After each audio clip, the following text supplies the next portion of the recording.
Hello everybody, and welcome to another episode of ASAP Physics. In this video, we're going to be covering one of the most important topics in calculus. This is the chain rule.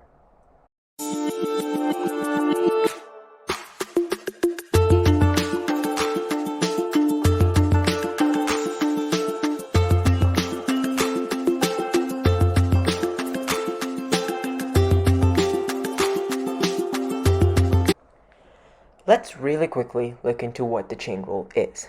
So, how do we know when to use the chain rule?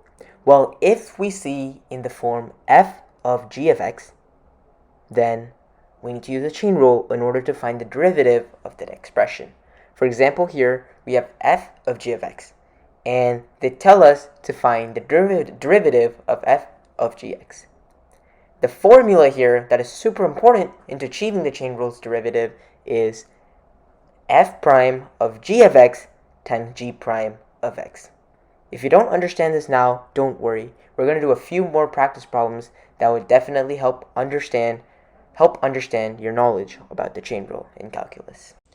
So let's say we have the problem f of x equals x squared plus 1 to the power of 1/2.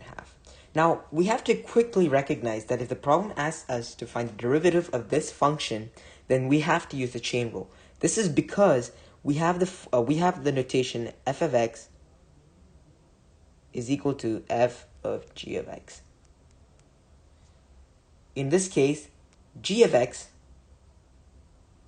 is equal to x squared plus 1, while f of x is equal to whatever g of x is, which is x squared plus 1, to the power of 1/2. That is super important to understand here. Now, if we write the formula again, f prime of x would equal, and I made a bad choice of using f of x here, but let's say this is t of x now, okay? So let's say t prime of x is then equal to f prime of g of x times g prime of x. So let's really analyze what this formula is saying here, right? So f prime of g of x is saying nothing about find the derivative of f prime. So over here, the derivative of f prime of x is equal to 1/2 whatever g of x is minus or negative 1/2. That makes sense now, right? So this is what f prime of x is. Now if we come back here, g prime of x is equal to, using the power rule, that's nothing but 2x, right? So then if we come back, so now we know what f prime of x is, and we know what g prime of x is.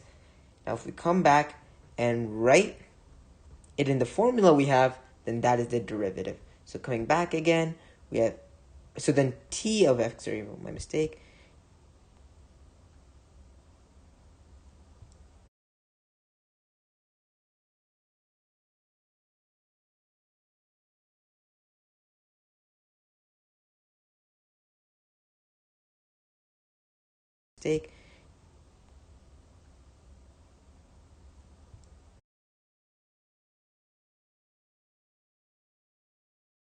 Thank you for listening to this video.